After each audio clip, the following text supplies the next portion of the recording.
Seguimos, continuamos en esta edición de La Mesa de Perspectiva en martes 20 de noviembre del año 2018. Mesa Internacional, estamos con Javier Bonilla Saus y Gustavo Calvo acá en estudios, Susana Mangana de viaje en Madrid y Leo Harari en su casa en París.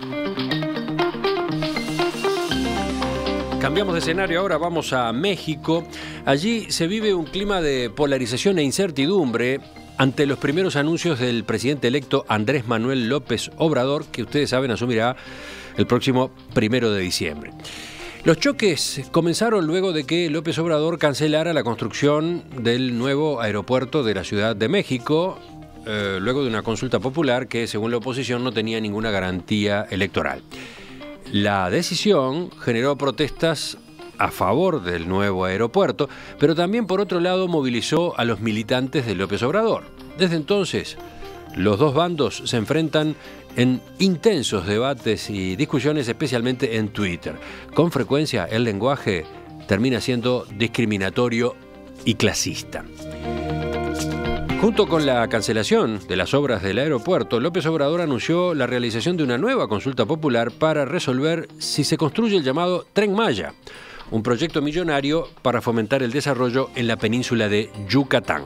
¿Por qué la consulta? Bueno, porque nuestros adversarios, los conservadores,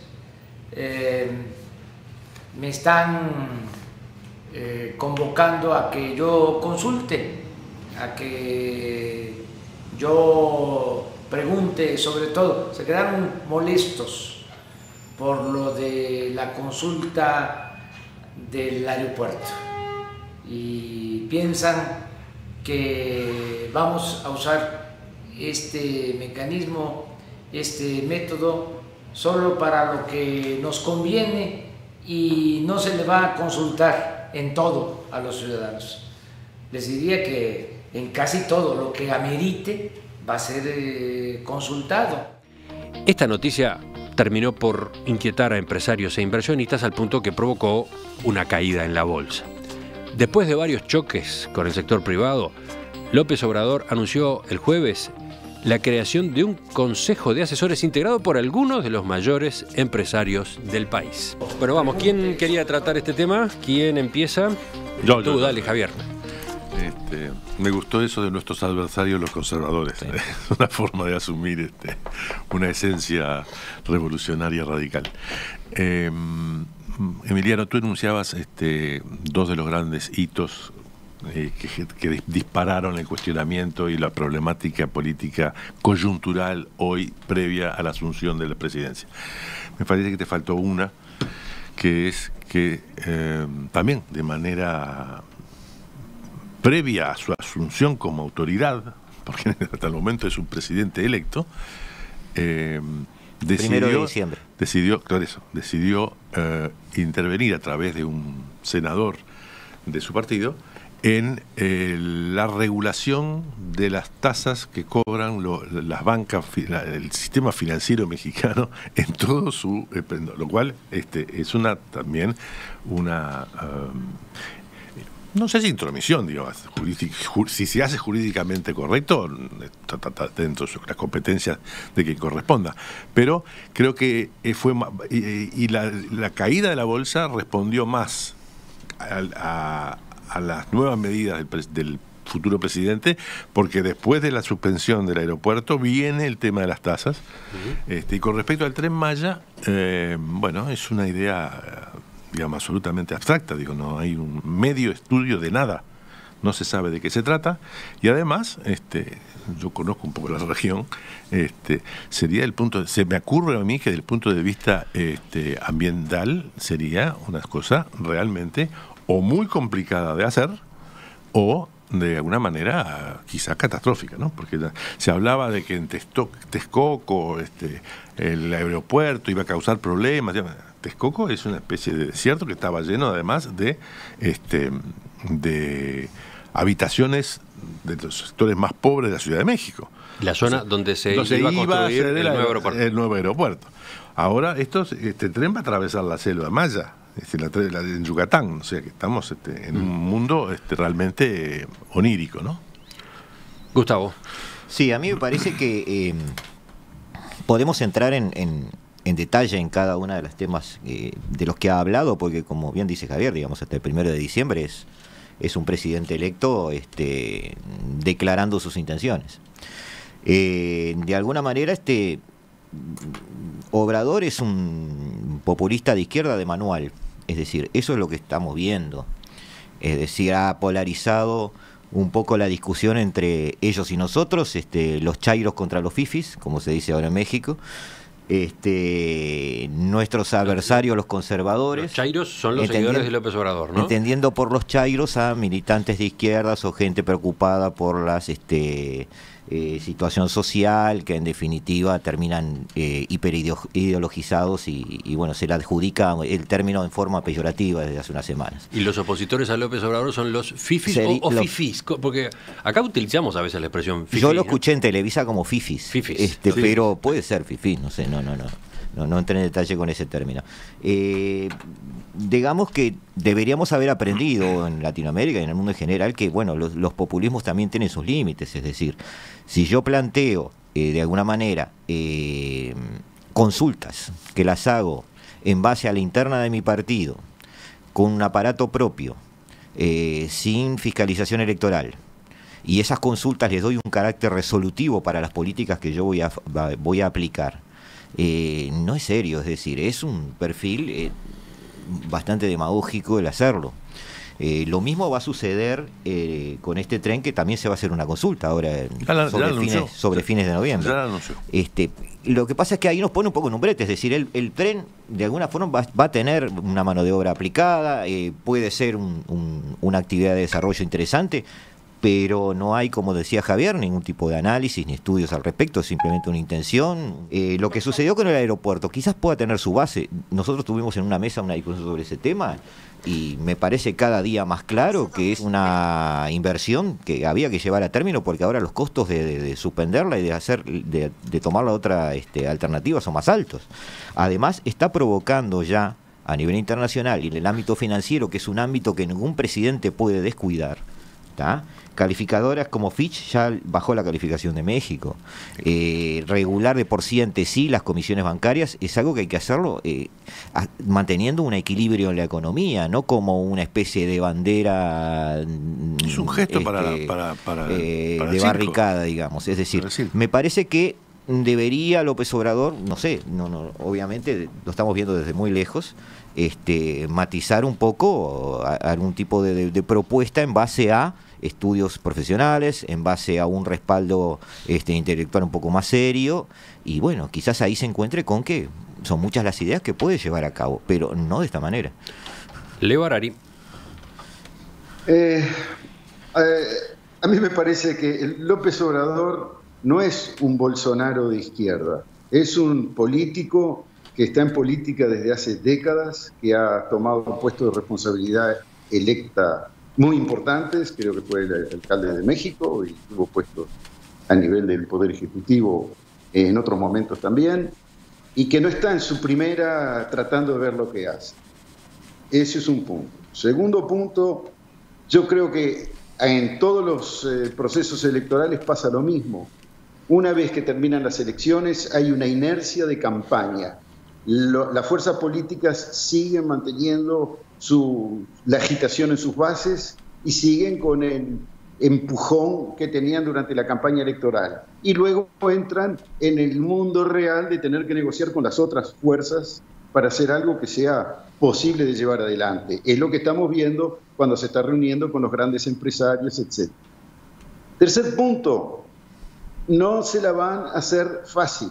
En un momento de subida de las fuerzas más conservadoras, un movimiento de base popular y contestatario va a tener en contra a la gran prensa, de los organismos que puedan manejar los americanos y toda la oposición posible, de manera que su imagen va a estar deteriorada de cualquier forma, haga lo que haga. Personalmente, yo creo que, visto desde acá, el hecho de llamar a consultas así, que no son demasiado rigurosas y que sirven para avalar una decisión previa, tiene patas cortas. Me parece más bien una inercia de campaña electoral que un método de gobierno. Sin embargo, en mi opinión, López Obrador es una esperanza. Si él logra combatir, aunque nomás fuera un pequeño porcentaje, de la terrible corrupción que corroe a México, si logra disminuir un poco la violencia terrible que sufre esa sociedad, realmente estará cambiando la historia, porque México no ha podido salir de una espiral muy difícil, siendo una economía importante y estando tan cerca de los Estados Unidos, cosa que no nos hace nada fácil. O sea, yo le doy todavía un mayor margen de confianza del que parecen darle mis compañeros de mesa, reconociendo al mismo tiempo que conozco poco de la realidad compleja e interna de este país y muchísimo menos de la viabilidad o no de los proyectos, lo que ya me parece bastante audaz meternos a opinar. Sí, mientras hablabas, uno de los tertulianos acá sentados en la mesa levantaba la mano como diciendo: yo quiero contestar. Ese Javier. Te escuchamos, a ver, antes de darle la palabra a Susana. Sí, veía mi discrepancia crecer con Leo. En realidad, AMLO no es más que la versión más depurada del peor populismo de izquierda mexicano. Es más, el sistema político mexicano funciona solo en código populista.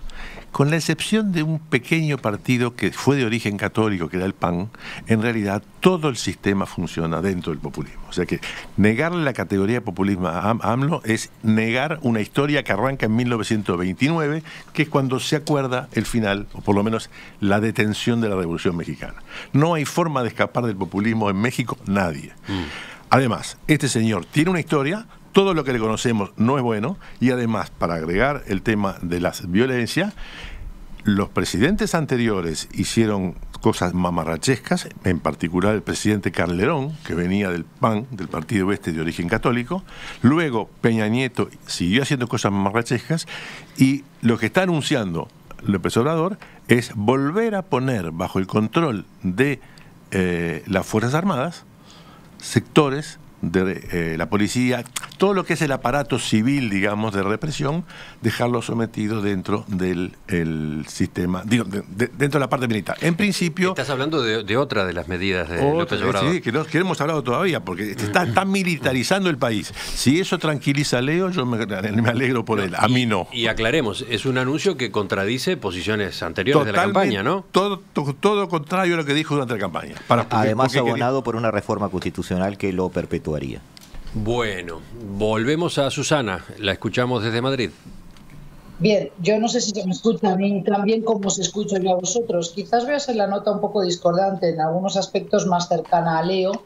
Me parece, desconozco, desde luego Javier ha estado muchos más años en México, conoce mejor la interna y conoce la trayectoria de este futuro ya elegido presidente, AMLO, pero a mí me parece que no hay que perder de vista, no lo podemos comparar con, o sea, se puede comparar, pero me parece que en este momento histórico que está viviendo América Latina con presidentes ciertamente populistas como es Maduro de Venezuela, a mí estando, vuelvo a decir, hoy sentada aquí en Madrid, me interesa mucho aclarar algunas diferencias. Y yo veo que este presidente ha conformado o pretende conformar un gobierno que va a ser de tecnócratas, es decir, todos los cargos fuertes están siendo ocupados por personas que tienen estudios en el exterior, lo cual no garantiza eficiencia ni efectividad a la hora de gobernar, pero ciertamente preparación no les falta para el cargo que van a ocupar. Por otro lado, me parece que es una persona que quiere de alguna manera tener en cuenta al empresariado. Es cierto que puede parecernos muy populista esta medida de cancelar el acuerdo para desarrollar ese aeropuerto,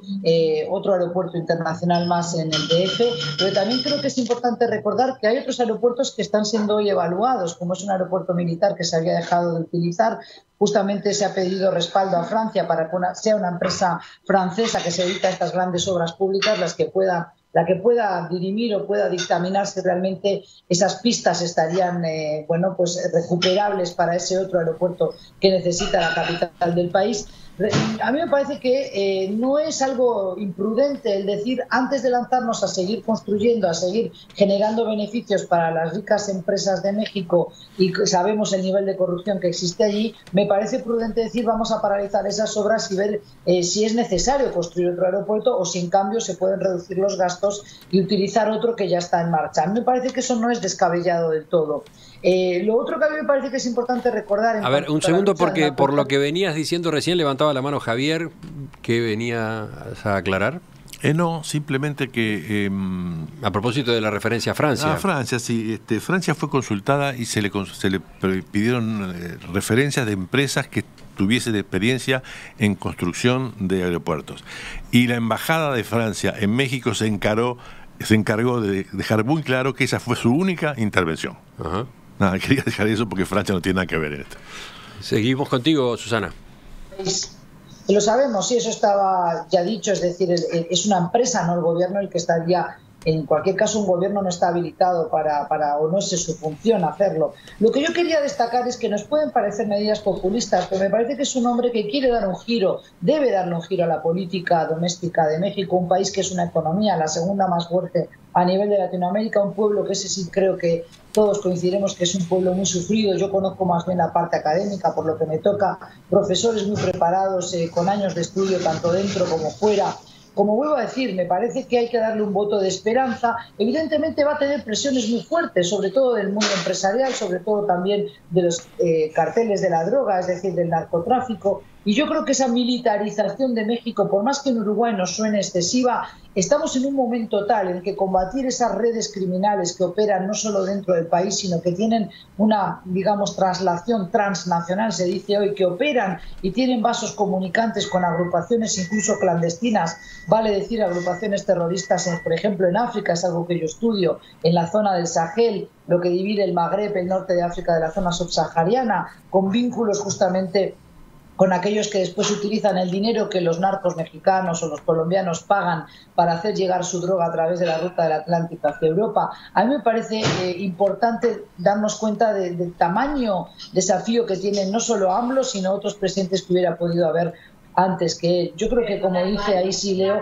si realmente logra disminuir un poquito, un porcentaje, esa corrupción que corre hoy al sistema mexicano y que se hace notar en lo que es también, bueno, no solo atentados contra, digamos, la integridad física de ciudadanos mexicanos de a pie, los estudiantes que han desaparecido, sino también las ejecuciones de, por ejemplo, de periodistas, me parece que es algo positivo para el país. Claro, hay un riesgo, es un hombre con una historia populista, pero no es un Bolsonaro, no es alguien que ha salido a discriminar con dichos racistas. A ver, ni es Maduro ni es Bolsonaro, y tampoco creo que es bueno este tipo de comparación ahora, todavía, antes de que asuma el gobierno. Susana, ¿estás ahí? Sí, estoy aquí. Marcos te pregunta desde la audiencia, ¿cuándo vas a terminar de fregar? Has estado rodeada de unos ruidos increíbles. ¿Dónde estás? ¿En la cafetería de un hotel o algo por el estilo? Exactamente. Estoy en una cafetería porque intenté hacerlo desde una biblioteca municipal aquí en El Retiro, en el famoso Parque del Retiro, pero me dijeron que no podía estar hablando por teléfono, con lo cual cuando ya tenía todo armado me tuve que retirar y venir a una cafetería. Y esta es la más silenciosa que hay, porque si recordáis aquí se come tarde, es horario de comida. Si hubiera sido otro lugar hubiera habido muchísimo más ruido. De todos modos, los ruidos no han corrido por cuenta de Susana solamente.